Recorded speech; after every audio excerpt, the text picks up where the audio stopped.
O Cruzeiro fez uma partida hoje difícil de acreditar que seja aquele time que vem fazendo partidas extremamente importantes. Partidas em que tem enchido de orgulho os olhos do seu torcedor.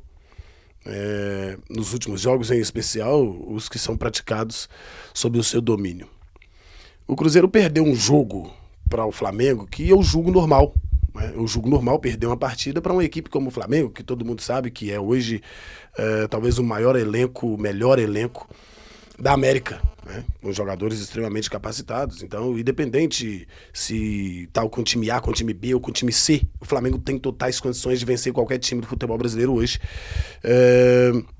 Tamanha a robustez do seu elenco, né? Então é aceitável a compreensão de que perder para o Flamengo e jogando de igual para igual, principalmente como o Cruzeiro tentou durante toda a partida, é algo que a gente julga normal.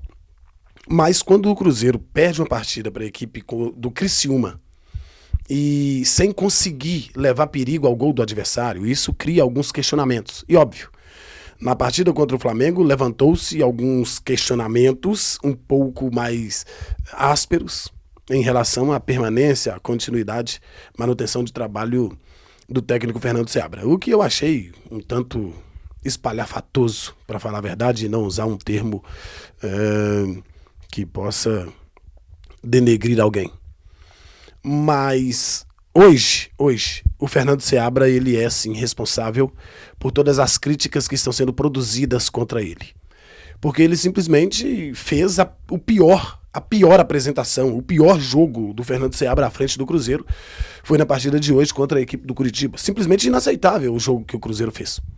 O que nós vimos foram jogadores amontoados, em especial na segunda etapa, com todas as mudanças que o técnico fez. Não havia mais nenhuma sustentação técnica, tática, para ser mais incisivo. O Cruzeiro virou um amontoado, todo mundo embolado, jogando pelo lado esquerdo, porque o treinador simplesmente fez algumas mexidas que ninguém compreende, né? Na partida de hoje, especificamente na partida de hoje. Todo mundo sabe que eu sou um defensor da longevidade do trabalho de qualquer treinador. Se a direção contratou, embora não seja o treinador dessa diretoria, mas está sendo bem avaliado internamente e eu não vejo por que entender de forma diferente. Realmente ele é um técnico que vem fazendo, de acordo com os números e os dados apresentados no Campeonato Brasileiro, se não o melhor, um dos melhores trabalhos apresentados até agora. Isso não é eu quem está dizendo, isso não é uma tese do Cláudio Silva. Isso são os números apresentados no Campeonato Brasileiro. O Cruzeiro hoje caiu uma posição, está com 20 pontos na tabela de classificação e brigando na parte de cima da tabela, né? O Flamengo está disparando agora, que inclusive está vencendo o Atlético até este momento por 2-0 na Arena dos Caras. E então eu defendo sim a permanência e o trabalho do técnico Fernando Seabra. O que eu não defendo são algumas certezas que são empregadas. Eu sou daquele que pensa, se o treinador não tiver as suas convicções, ele não serve para ser treinador. Correto? Ele precisa ter as suas convicções para que ele monte um time minimamente competitivo dentro da estratégia que ele traça para cada jogo. E óbvio, a continuidade para que tenha uma consistência no seu trabalho, há a necessidade de que tenha uma continuidade. Correto.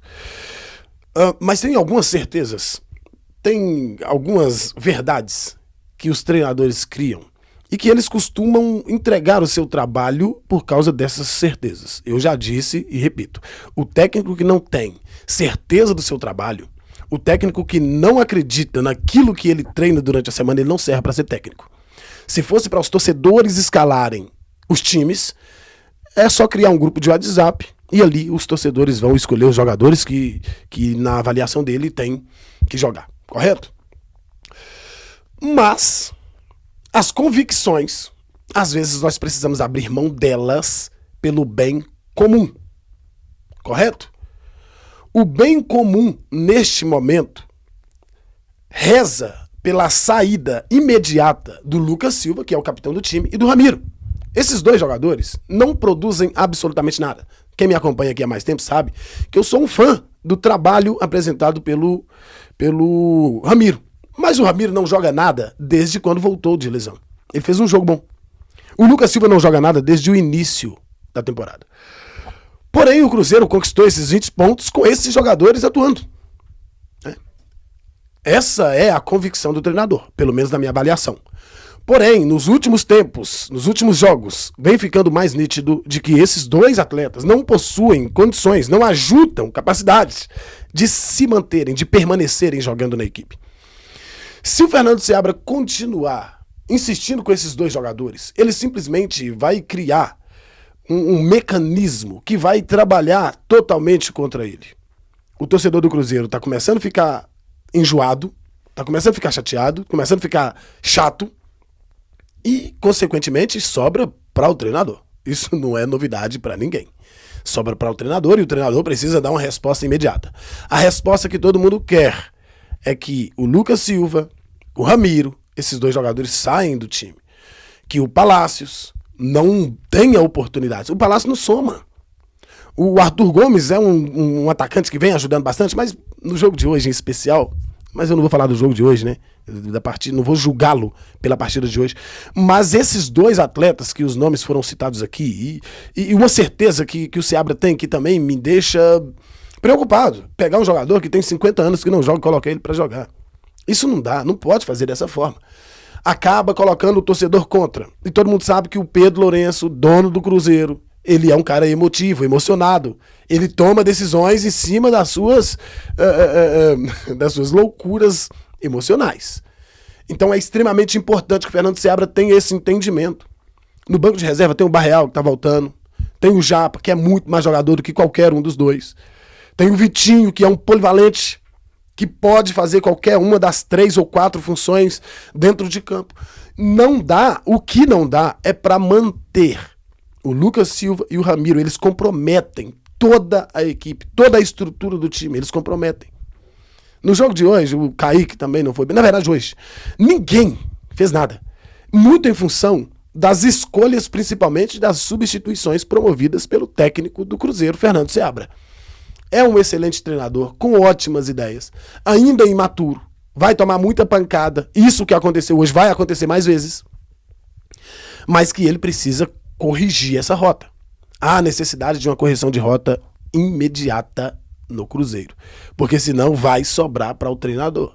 Porque se o torcedor começar a fazer barulho nas redes sociais, começa a fazer barulho na internet, começa a invadir as redes do clube, daqui a pouco o dono da instituição vai fazer a troca. Todo mundo sabe o tamanho que é o prejuízo na troca de treinadores no meio de competições. Todo mundo sabe que o prejuízo é gigantesco.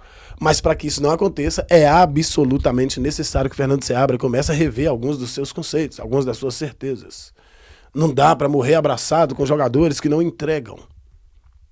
Eu não posso dizer morrer abraçado, acho que esse termo é até um pouco pesado, porque esses jogadores vêm ajudando a conquistar pontos. Só que, mesmo quando o Cruzeiro vence, os caras jogam mal. E os que entram no lugar deles ajudam a melhorar o setor. Então por que insistir? Por que insistir? O Cruzeiro morreu no jogo de hoje com o Gabriel Veron em campo, que não chegou sequer a tocar na bola. Se pegou na bola 2 ou 3 vezes, foi muito. Mas tinha o Arthur Viana no banco de reservas, porque não deu a oportunidade do menino tentar mudar a cara do jogo, a dinâmica do ataque do Cruzeiro, que hoje foi extremamente improdutivo, muito em função do jogo péssimo que o Matheus Pereira apresentou. E é lógico, todo mundo sabe, o Cruzeiro depende do Matheus Pereira, isso não é pecado, não tá errado, isso é normal no futebol. A dependência, todo clube tem um jogador que se destaca, isso é normal. Por que não entrou com o Gasolina ou fez o improviso? O improviso eu acho que seria demais. Mas por que não entrou com Gasolina ao invés de entrar com o Neres? Com o Neres, aliás, é capaz de ir para a próxima partida, porque o João Marcelo está suspenso contra o Corinthians. Aí, por que não entrou com Gasolina ao invés de entrar mais uma vez, quer dizer, de dar mais uma oportunidade? Gente, para quê? Todo mundo já sabe o que o Palácios vai entregar. Por que manter os dois volantes que não entregam absolutamente nada e que matam o Lucas Romero de correr no meio campo? Por que não fez já a troca no intervalo do Arthur Gomes, que também não entregava? Por que manter o Kaique no jogo, que também não jogou nada? E quando saca o Kaique, coloca o Barreal na lateral, ok, o Barreal é lateral também, sabe jogar naquela função. Mas o Marlon estava no banco de reservas, por que não colocou o jogador para poder entrar e tentar dar uma dinâmica melhor? Que não jogou nada o menino Kaique. Entende? Então existem coisas que foram mostradas no jogo de hoje, que não podem se repetir da forma que repetiu. Que o Cruzeiro vai perder outros jogos e vai jogar mal, isso é normal, isso é futebol. Isso é futebol.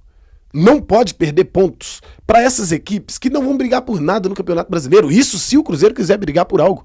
E todo mundo já falou. Inclusive, a Trinca de Ferro falou ontem na coletiva. O Cruzeiro briga por uma vaga na Libertadores. As contratações para o segundo semestre são exatamente para isso. Para que o Cruzeiro brigue lá em cima. E não para que o Cruzeiro perca ponto para quem não vai disputar nada no Campeonato Brasileiro. Aliás, vai disputar para não cair. O que hoje, graças a Deus, não é o caso do Cruzeiro mais. O Cruzeiro mudou o seu patamar de disputa. Então tem que mostrar que mudou esse patamar de disputa. Tem que apresentar muito mais do que apresentou hoje.